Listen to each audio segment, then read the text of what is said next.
This past year has brought with it numerous challenges. Ordinarily, at this time, we'd be gathering together, whether it be in Ridgetown, Merlin, or at the C.M. Wilson Conservation Area, to acknowledge the fact that we've lost someone we love. For the fact that our world right now looks very different, this has taken on a different form too. These past few months have had us thinking a lot about circles, whether it be our social circles that we're visiting with in the absence of seeing others, our expanding waistlines and belt loops for the fact that we've been at home for months on end. I thought it would be neat to take a moment and take a cross-section of our lives and compare that to the cross-section of a tree. When a tree is cut down or harvested, you'll notice in the midst of it there are many rings. Sometimes those rings are narrow, sometimes they're a little wider. They're representative of what that tree has faced along its journey. In times of drought or in shortened spring seasons, maybe those rings are a little narrower. In times when things are abundant and there's lots of new life and new growth and great weather, those rings may be wider. One of the most interesting little tidbits is the fact that if you go into a forest of trees, and trees are clustered too close together, you might notice that those rings are a little narrow from year to year. But when a few of those trees are harvested, a few of them succumb to the elements, a few of them are gone for whatever reason, the rings that follow are wide. It's a period of the largest growth. I think it speaks to the fact that we often, as people and in nature, carry our burdens, share our successes, and face our tribulations together. It's spread out among all of us as a group.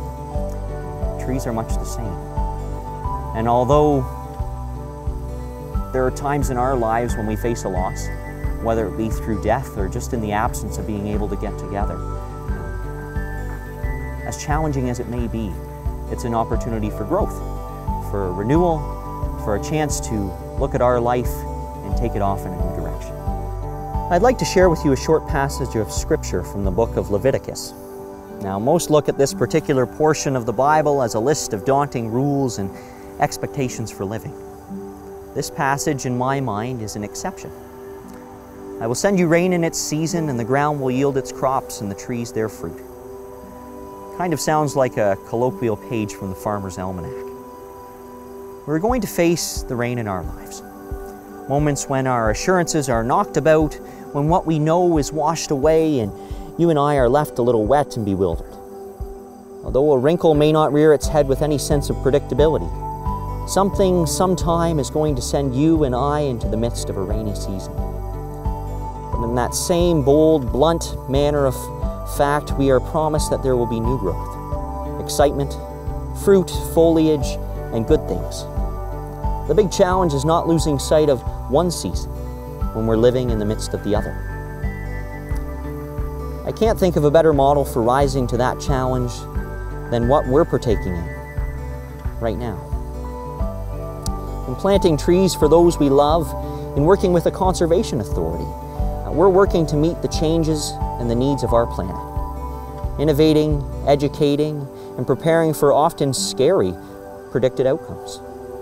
All the while nurturing a little story, parcels and lessons of the past to enjoy and share with our children and theirs. Today we plant a tree and begin to nurture a new perspective. I charge each of you to water your changed world with tears, fertilize your fresh paths with friendship, and cast sunshine upon it all with a smile. As you look out your windows this afternoon at the tree line at the back of your yard, or go for a drive with maples and oaks casting their shadows on the roadway, take time to pause. Remember the person you loved who we've lost, and the little act of your love shown in being here today, in spirit, acknowledging them. When we love, we always strive to become better than we are. And when we strive to become better than we are, everything around us becomes better too.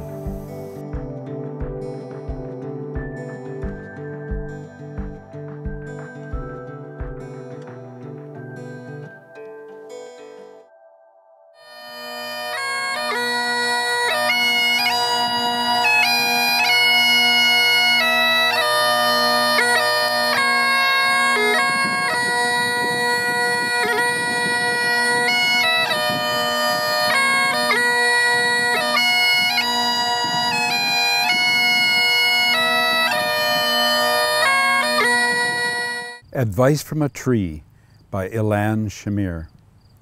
Dear friend, stand tall and proud. Sink your roots deeply into the earth.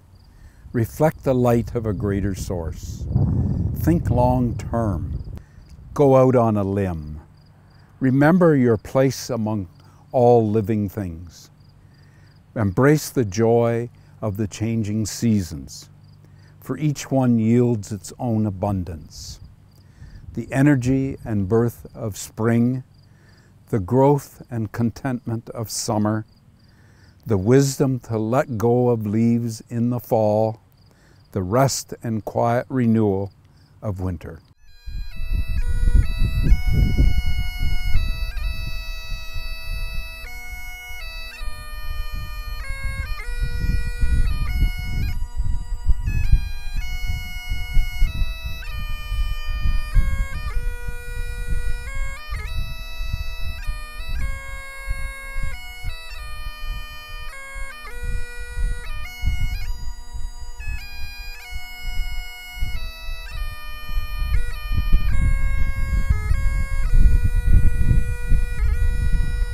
Feel the wind and the sun and delight in their presence.